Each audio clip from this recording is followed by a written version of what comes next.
નમસ્તે મિત્રો, હું doctor Hitesh Italiya, gynaecologist and IVF expert, Matul IVF and woman care.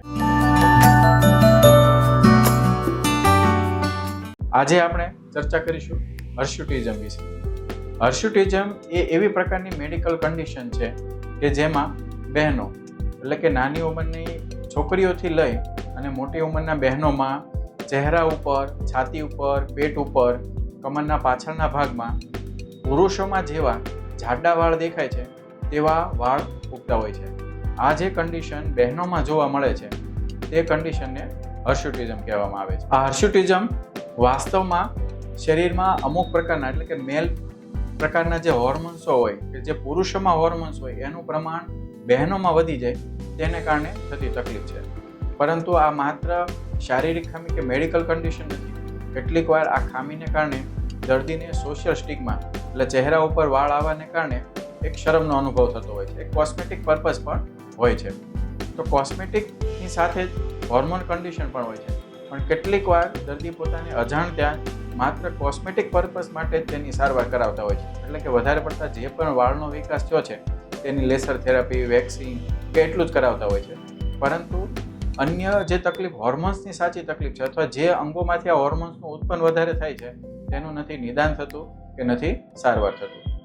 કેટલીક વાર આ કન્ડિશન વધારે ભયંકર સ્વરૂપમાં પણ હોય છે કે જેમાં મેલના જે હોર્મોન્સ છે તેનું ખૂબ જ વધારે પ્રમાણ હોવાને કારણે કેટલીક વાર કેન્સર જેવી બીમારી થવાની શક્યતાઓની સાથે આ હોર્મોન્સ ખૂબ વધારે હોય તો જે ફિમેલના ગુણો હોય, જે સ્ત્રીના સ્ત્રી તત્વ તરીકેના ગુણો હોય છે તેની જગ્યાએ બધા જ ગુણો પુરુષના ગુણો આવી જતા હોય છે કે જેમાં તેનો બાંધો મસ્ક્યુલર બની જાય એટલે પુરુષ જેવો બાંધો બનતો હોય છે, અવાજ પણ પુરુષો જેવો થઈ જાય. તો આવા પ્રકારની તકલીફો પણ થવાની શક્યતાઓ રહેતી હોય છે. સૌપ્રથમ વાળ કેવા પ્રકારના હોય છે તે સમજીએ. સામાન્ય રીતે 3 પ્રકારની વાળની પેટર્ન હોય છે. એક છે વાળ કે જેને લેન્યુગો, સામાન્ય ભાષામાં જેને રૂવાટી કહેવામાં આવે છે. નવજાત શિશુ જે જન્મે છે અને જેની શરીર ઉપર એકદમ રૂવાટી જેવી હોય છે ને લેન્યુગો કહેવામાં આવે છે. ત્યારબાદ બીજી વાળની પેટર્ન છે જેને વિલસ કહેવાય છે, જે થોડા પ્રકારમાં વિકસિત થયેલા હોય છે અને કાળા નથી હોતા, રૂવાટી ટાઈપના જ હોય છે પણ મોટી ઉંમરમાં દેખાતા હોય છે, તેને વેલસ કહેવામાં આવે છે. અને ત્રીજી પેટર્ન છે જેને ટર્મિનલ હેર કહેવામાં આવે છે, જે માથામાંના વાળ થતા હોય છે તેવા જાડા વાળ થાય અને અડધા સેન્ટીમીટર કરતાં વધારે લાંબા હોય છે અને એકદમ જાડા હોય છે, તેને ટર્મિનલ હેર કહેવામાં આવે છે. તો જે હર્સ્યુટિઝમ થાય છે તેમાં મેલ પ્રકારની એટલે જે પુરુષોમાં સામાન્ય રીતે દાઢી ઉપર, છાતી ઉપર, પેટ ઉપર અને સાથળના ભાગમાં જાડા વાળ થતા હોય છે તેવા પ્રકારના વાળ બહેનોમાં આ કન્ડિશનમાં જોવામાં આવે છે. અને આ હોર્મોન્સ મેલ પ્રકારના હોર્મોન્સનું વધારે પડતી અસરને કારણે તેમજ હોર્મોન્સનું પ્રમાણ વધવાને કારણે અથવા કેટલાક ઉત્સેચકો કે જે એક હોર્મોન્સને બીજા હોર્મોન્સમાં કન્વર્ટ કરે છે તેનું પ્રમાણ ઘટવાને કારણે અથવા કોઈ પણ પ્રકારની એમાં તકલીફ થવાને કારણે મેલ પ્રકારના હોર્મોન્સનું પ્રમાણ વધી જતું હોય છે અને તેના કારણે આ કન્ડિશન થવાની શક્યતાઓ રહેતી હોય છે. તો આ કન્ડિશન થવાના કારણો કયા જવાબદાર છે તે સમજીએ. આ કન્ડિશન થવાના કારણો સામાન્ય રીતે અંડાશય અને એડ્રિનલ નામની ગ્રંથિ જવાબદાર હોય છે. સૌપ્રથમ પહેલું કારણ જોઈએ કે તેમાં અંડાશયમાં પીસીઓડી નામની કન્ડિશન સામાન્ય રીતે આપણે સાંભળીએ છીએ અને એમના વિશે ઊંડાણથી માહિતી અમારા એક વિડીયોમાં છે જે આપ ઉપરની લિંક દ્વારા જોઈ શકો છો. આ કન્ડિશનમાં સમયસર સ્ત્રીબીજ બનતું નથી અને સ્ત્રીબીજ નહીં બનવાને કારણે એન્ડ્રોજન હોર્મોન્સનું પ્રમાણ વધતું હોય છે. આ ઉપરાંત કેટલીક વાર એન્ડ્રોજન હોર્મોન્સ વધારે પડતા શરીરમાં હોવાને કારણે, ખાસ કરીને વધારે પડતું વજન હોય તેવી કન્ડિશનમાં પણ આ પીસીઓડી થવાની શક્યતાઓ રહેતી હોય છે. કેટલીક પીસીઓડી કન્ડિશનમાં એન્ડ્રોજન હોર્મોન્સનું પ્રમાણ ખૂબ વધારે હોય છે અને તેના કારણે તે દર્દીઓને હર્સ્યુટિઝમની તકલીફો રહેતી હોય છે. 90% દર્દીઓમાં હર્સ્યુટિઝમ થવાનું કારણ આ પીસીઓડી હોય છે. ત્યારબાદ ઓવેરિયન કારણમાં જોઈએ તો અંડાશયમાં કેટલાક પ્રકારના કેન્સર અથવા ગાંઠ થવાને કારણે પણ હર્સ્યુટિઝમ થવાની તકલીફ રહેતી હોય છે. ત્યારબાદ બીજું અંગ કે જેમાં કોઈ પણ પ્રકારની તકલીફને કારણે આ મેલ હોર્મોન્સનું પ્રમાણ વધતું હોય છે તે છે એડ્રિનલ ગ્રંથિ. આ ગ્રંથિ કિડનીના ઉપરના ભાગમાં આવેલી હોય છે, જેમાં સ્ટ્રેસ અથવા અન્ય કોઈ કન્ડિશનમાં સ્ટીરોઇડ હોર્મોન્સ ઉત્પન્ન થતા હોય છે. આ ગ્રંથિમાં 3 પ્રકારની ખામીઓને કારણે આ મેલ પ્રકારના હોર્મોન્સનું પ્રમાણ વધારે ઉત્પન્ન થતું હોય છે. એક છે કન્જેનાઇટલ એડ્રિનલ હાઇપરપ્લેઝિયા કે જેમાં કેટલાક પ્રકારના જે રો મટીરિયલ હોય હોર્મોન્સ ઉત્પન્ન કરવાનું, એમાંથી બીજા જે હોર્મોન્સ છે એ ઉત્પન્ન કરવા માટેના કેટલાક એન્ઝાઇમો હોય છે, અથવા કેટલાક પ્રકારના એવી ઉદ્દીપકો હોય કે જેમની ગેરહાજરીને કારણે જે મેલ હોર્મોન્સનું પ્રમાણ છે એ ખૂબ વધી જતું હોય છે. ત્યારબાદ બીજી કન્ડિશન કે તેમાં કોઈ પણ પ્રકારની ગાંઠ થાય, અને ત્રીજી કસિંગ સિન્ડ્રોમ નામની કન્ડિશન છે કે જેમાં મગજની ગ્રંથિમાંથી એડ્રિનલ કોર્ટિકોટ્રોપિક હોર્મોન્સનું પ્રમાણ ખૂબ વધવાને કારણે આ એડ્રિનલ ગ્રંથિમાંથી ટેસ્ટોસ્ટેરોન મેલ ટાઈપના હોર્મોન્સનું પ્રમાણ ખૂબ વધી જતું હોય છે. બીજા અન્ય કારણોમાં જોઈએ તો ઇડિયોપેથિક, કેટલાક દર્દીઓમાં આ કન્ડિશન થવાનું કોઈ પણ કારણ મળતું નથી હોતું.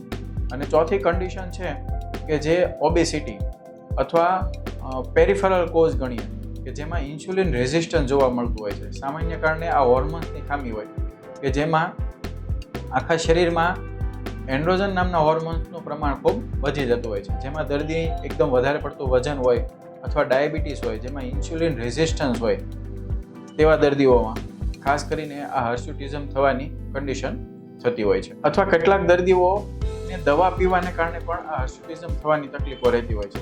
તેમાં ખાસ કરીને હોર્મોન્સની દવાઓ લેવામાં આવે, અથવા કેટલીક એવી ડાયરેટિક્સ મેડિસિન પણ છે કે જેને કારણે પણ આ હર્સ્યુટિઝમ થવાની તકલીફો રહેતી હોય છે. હવે હર્સ્યુટિઝમ છે તેમનું નિદાન કેવી રીતે કરી શકાય, અથવા તેનું કારણ શું છે, તેનું નિદાન કેવી રીતે કરી શકાય એ સમજવાનો પ્રયત્ન. તેના નિદાન માટે સૌપ્રથમ ગાયનેકોલોજીસ્ટ ડૉક્ટરની સલાહ લેવી ખૂબ જરૂરી છે. ગાયનેકોલોજીસ્ટ ડૉક્ટર દ્વારા તે દર્દીની કયા લક્ષણો છે, એટલે કે મેલ પ્રકારના હોર્મોન્સ વધે છે તેની સાથે અન્ય કોઈ લક્ષણો છે કે નહીં, તેમની તપાસ થતી હોય છે. જેમાં સ્તન નાના થવા, અથવા વજાઇનાનો ભાગ છે યોનિનો ભાગ સંકોચાવો, અથવા ક્લાઇટોરસની ભાગ જે આગળની ચામડી હોય છે તે મોટી થવી, તેમજ મસ્ક્યુલર પ્રકારની પેટર્ન, અવાજ એકદમ ઘાટો થવો, આવા અન્ય કોઈ પ્રકારના લક્ષણો છે કે જે નથી નક્કી થતું હોય છે કે ટેસ્ટોસ્ટેરોનની અસર કેટલી શરીર ઉપર છે, અથવા વાળની પેટર્ન કેવા પ્રકારની છે, અથવા છાતીમાંથી ધાવણ જેવું પાણી આવે છે કે નહીં, અથવા થાઇરોઇડના કોઈ લક્ષણો છે કે નહીં. આવી પ્રકારની હિસ્ટ્રી ઉપરથી ગાયનેકોલોજીસ્ટ ડૉક્ટર કેવા પ્રકારના રિપોર્ટની જરૂર છે તેની સલાહ આપવામાં આવતી હોય છે. તેમના નિદાનમાં જોઈએ તો સૌ પ્રથમ સોનોગ્રાફી કરવાની સલાહ આપવામાં આવતી હોય છે, અને સોનોગ્રાફી કરી અને પીસીઓડી છે કે નહીં તેનું નિદાન કરવાનું હોય છે. આ ઉપરાંત સોનોગ્રાફીમાં એડ્રિનલ અથવા ઓવેરિયનમાં કોઈ પણ પ્રકારની ટ્યુમર છે કે નહીં તેનું નિદાનમાં પણ મદદરૂપ થતી હોય છે. અને જરૂર અનુસાર અન્ય હોર્મોન્સના રિપોર્ટની પણ સલાહ આપવામાં આવતી હોય છે, જેમાં સામાન્ય રીતે થાઇરોઇડ પ્રોલેક્ટિન નામના હોર્મોન્સ અને અન્ય મેલ પ્રકારના હોર્મોન્સને પણ રિપોર્ટ કરવાની સલાહ દેવામાં આવે છે. કેટલીક વાર જરૂર લાગે તો મગજમાં કોઈ પણ પ્રકારની ગાંઠ છે કે નહીં, તેમાંથી કોઈ પ્રકારના હોર્મોન્સનું પ્રમાણ વધારે ઉત્પન્ન થાય છે કે નહીં, તેના માટે જરૂર પ્રમાણે સીટી સ્કેન અથવા એમઆરઆઈની સલાહ આપવામાં આવતી હોય છે. આ પ્રકારની કન્ડિશનમાં સારવાર કેવી રીતે કરવામાં આવે છે, તો સામાન્ય રીતે સારવારમાં બે પ્રકારના ભાગ પડતા હોય છે. એક હર્સ્યુટિઝમમાં બાહ્ય દેખાવમાં જે વાળનો વધારે પડતો વિકાસ છે તેનો જલ્દીથી નિકાલ કરવા માટે જે પણ વાળ એકવાર આવી ગયા છે તે વાળ જવાના નથી, એટલે તેમને રિમૂવ કરવા માટેની કેટલીક ટેકનિક હોય છે જે ડર્મેટોલોજિસ્ટ પાસેથી તેની સારવાર થઈ શકતી હોય છે, અથવા સ્કિનના સ્પેશિયાલિસ્ટ ડૉક્ટર પાસેથી તેની સારવાર થતી હોય છે.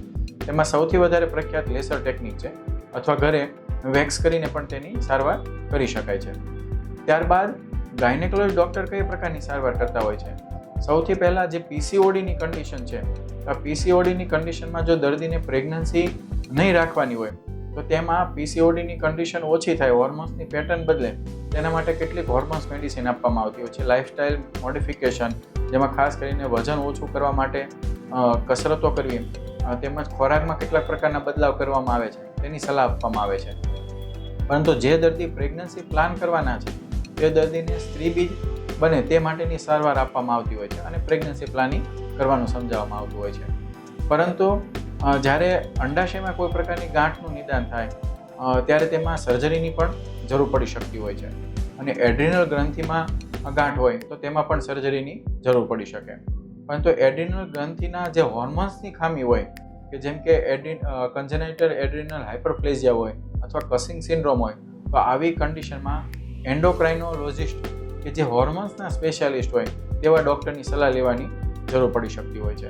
કેટલીક પ્રકારની દવાઓને કારણે જો આ હોર્મોન્સનું પ્રમાણ વધવાને કારણે હર્સ્યુટિઝમ થતું હોય તો તે દવા બંધ કરવાની સલાહ પણ આપવામાં આવતી હોય છે. તો બહેનોમાં પુરુષો જેવા જાડા વાળ દેખાવા એ માત્ર કોસ્મેટિક એટલે સૌંદર્યને નુકસાન કરનારું નથી હોતું.